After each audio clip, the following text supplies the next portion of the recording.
The first thing I noticed wasn't her smile or the way her hair caught the light, it was the wind. The kind of wind that doesn't just pass by but arrives with intention, sharp and playful, like it's looking for a moment to ruin.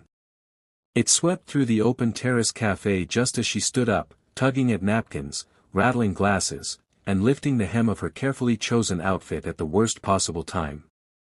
Her eyes widened in panic, her hands moved too late, and for a split second the world seemed to freeze around her embarrassment. She looked straight at me, cheeks burning, and said in a rush, "The wind ruined my outfit. I didn't think. I didn't calculate." I just smiled and said, "Didn't see a thing." Something shifted in that moment, something quiet, human, and unexpectedly powerful, and I knew that whatever this day was supposed to be, it had just changed forever. We hadn't planned to sit together. The cafe was crowded, the kind of place people go when they want to feel less alone without having to talk. I was there to kill time before a meeting I wasn't ready for, one that could decide whether my small freelance career finally stabilized or collapsed completely. She was there with a notebook, crossing things out more than she wrote them, sighing like each page carried a small disappointment. When the wind incident happened, a few people glanced up, some with curiosity, some with the kind of quiet cruelty embarrassment attracts. I chose not to look, not out of politeness alone, but instinct. I remembered too many moments when I wished someone had done the same for me. She laughed after I spoke, not a loud laugh, but a relieved one, the kind that sneaks out when a disaster narrowly misses. "You're kind," she said, sitting back down and pulling her jacket closer. "Or a very good liar." I shrugged and told her honesty isn't always about facts. That earned another smile, this one steadier. We started talking, first about the wind, then about how cities feel different depending on your mood, and somehow, without effort, about the things we both carried quietly. She told me she was a designer who had lost confidence after a failed showcase. I told her I was chasing work that always felt one step ahead of me. Between sips of coffee and pauses that felt comfortable instead of awkward, something rare formed, a sense of being seen without being examined. The challenge came when reality reminded us it existed. My phone buzzed with a message from my client, pushing the meeting earlier. Her expression changed when she checked the time too. She had promised herself she'd finish a concept today, no excuses. We both hesitated, that strange moment where you want to stay but don't want to ask. She broke it first, standing up carefully this time, smiling with a hint of disappointment. "Looks like the wind isn't done rushing us," she said. I stood too, feeling like I was walking away from something important without knowing why. Before leaving, she looked at me and said softly, "Thank you, for not looking." I watched her disappear into the street, the wind following her like an echo, and realized that sometimes the smallest choices, where you look, where you don't, can echo louder than grand gestures. I thought that would be the end of it, a fleeting moment filed away under almost. But if you've ever had a moment that refuses to stay quiet, you'll understand why. Days later, when the wind returned, so did she. I heard her voice before I saw her, carried across the same terrace, saying my name like it was a question she'd finally decided to ask. When I turned, there she was, hair tied back this time, confidence still fragile but growing, eyes bright with intention. "I was hoping you'd still sit here," she said, gesturing to the empty chair across from me. The wind stirred again, lighter now, as if curious about what it had started. She told me she'd thought about that day more than she expected. About how dignity can be restored in seconds, and how rare it is for someone to choose kindness without expecting credit. I told her I'd replayed it too, wondering why it mattered so much. This time, the conversation went deeper, touching on fears we hadn't admitted before. She spoke about how failure had made her shrink, how she dressed not to be seen anymore.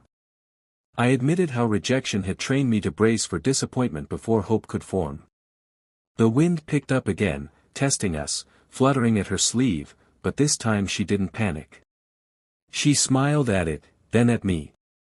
The real challenge wasn't the wind, it was vulnerability. She showed me her designs, hands trembling slightly, waiting for judgment. I didn't pretend to be an expert. I just told her what I felt, what moved me, what felt honest. She listened, eyes searching my face for sincerity, and when she found it, something in her relaxed.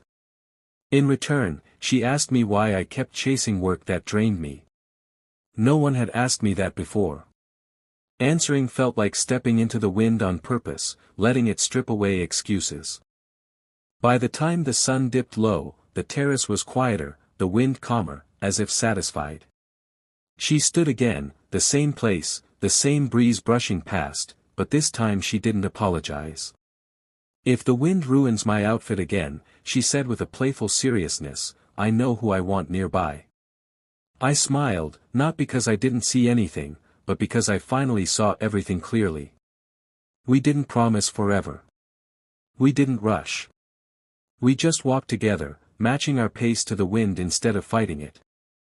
That day taught me something simple and lasting: respect can be louder than desire, and kindness can change the direction of a life without announcing itself. Sometimes being someone's hero isn't about stepping in, it's about knowing when to look away, and when to stay. That I didn't expect to see her again, and maybe that's why the second time felt heavier, like a choice instead of an accident. The wind was gentler that afternoon, but it still carried that same restless energy, brushing past tables and people as if searching for unfinished business.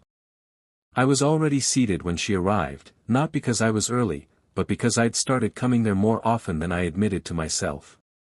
When she stopped in front of me, there was a pause, just long enough to wonder if I'd imagined our first meeting. Then she smiled, the kind of smile that doesn't rush, and said, "So, still not seeing anything?" That one sentence pulled me right back, and I realized how much I'd hoped for this without ever saying it out loud. We talked differently this time. Less about weather and coincidences, more about the quiet places we avoid inside ourselves. She told me how, after that failed showcase, she'd begun shrinking her dreams before anyone else could. How every outfit, every design, became safer, smaller, easier to explain away. The wind lifted a corner of her scarf, and she didn't reach for it. She just let it move. Watching that small act felt like watching someone take back a piece of themselves. I told her how I'd learned to laugh first when life disappointed me, as if humor could soften the blow of not being chosen. Saying it out loud made it real, and real things are harder to hide from. The challenge came quietly, without drama. She had an offer to move cities for work, nothing guaranteed, just a chance, and fear was already listing reasons to say no. I had a contract on the table that paid well but pulled me further away from the work I loved. Sitting there, with the wind threading between us, we realized we were standing at similar edges. It would have been easier to encourage each other to play it safe, to nod and say responsibility matters more than risk. Instead, she asked me, "What would you do if you weren't afraid of wasting your effort?" The question landed hard. I asked her the same, and the silence that followed was honest, not empty. When she stood up this time, the wind came stronger, tugging again, testing old reflexes. She laughed, not embarrassed, not defensive, just human. "If it happens," she said, "it happens." I didn't look away because I was pretending, I looked away because I didn't need to look to respect her. She noticed. That was the moment everything settled between us. Not romance, not promises, but trust. The kind that says you can face the world without bracing for it. As we walked out together, the wind at our backs instead of against us, I felt something rare: clarity. Not about where this would go, but about who I wanted to be in moments like these. She squeezed my arm lightly and said, "Funny how the wind brought us here." I nodded, thinking how sometimes what threatens to ruin us is the same force that pushes us forward. And for the first time in a long while, I wasn't afraid of what the next gust might bring. The third time didn't come with wind at all, and that's how I knew things were changing. The air was still, almost careful, as if the city itself was holding its breath. We didn't meet at the cafe this time. She suggested a long walk by the river, a place where thoughts tend to surface whether you invite them or not. I arrived first, watching the water move with quiet confidence, and when she came into view, I noticed how she walked, shoulders back, step steady, like someone who had decided not to apologize for taking up space anymore. We talked about the move she'd been offered, the city that both excited and frightened her. She admitted she'd almost said no, not because she didn't want it, but because she was afraid of wanting it too much.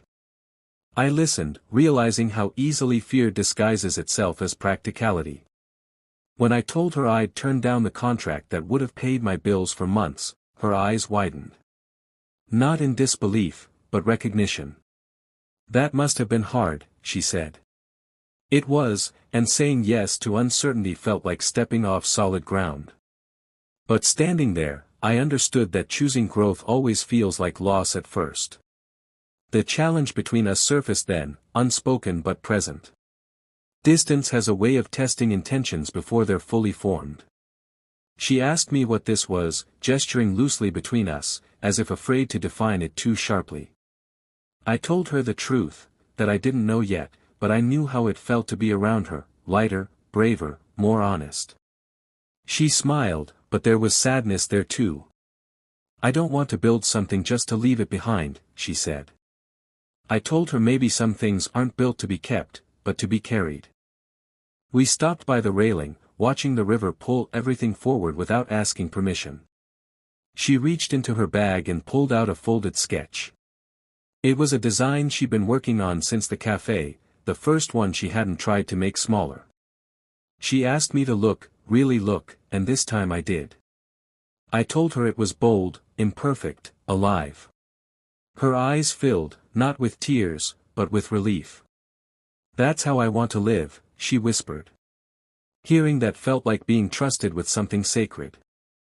As the sun dipped low, a breeze finally stirred, gentle and familiar. It brushed past us, not disruptive, just present. She laughed softly and said, "Guess it followed us anyway." I smiled, realizing the wind had never been the enemy. It was just honest. We stood there a moment longer, knowing something was ending even as something else was beginning. And when we finally turned to leave, walking in opposite directions for the first time, I felt steady. Not because it didn't hurt, but because some connections don't weaken when stretched, they reveal their strength. The goodbye didn't happen at the river. It happened weeks later, in the middle of a perfectly ordinary morning, which somehow made it harder. The wind was back that day, steady and familiar, moving through the station as if it had been waiting for us to catch up. She stood there with a single suitcase and a coat she hadn't worn before, brighter, bolder, unmistakably hers. When she saw me, her face softened, not with sadness alone, but with pride.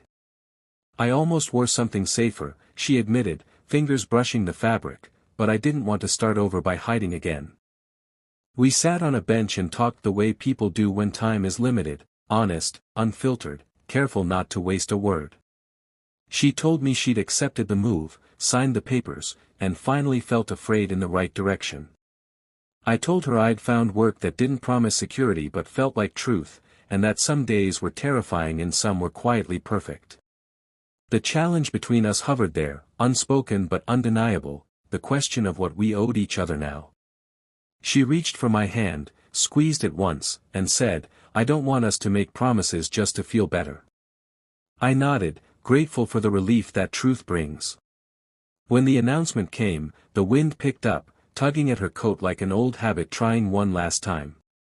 She laughed, that same relieved laugh from the cafe, and said, "Looks like it still hasn't learned."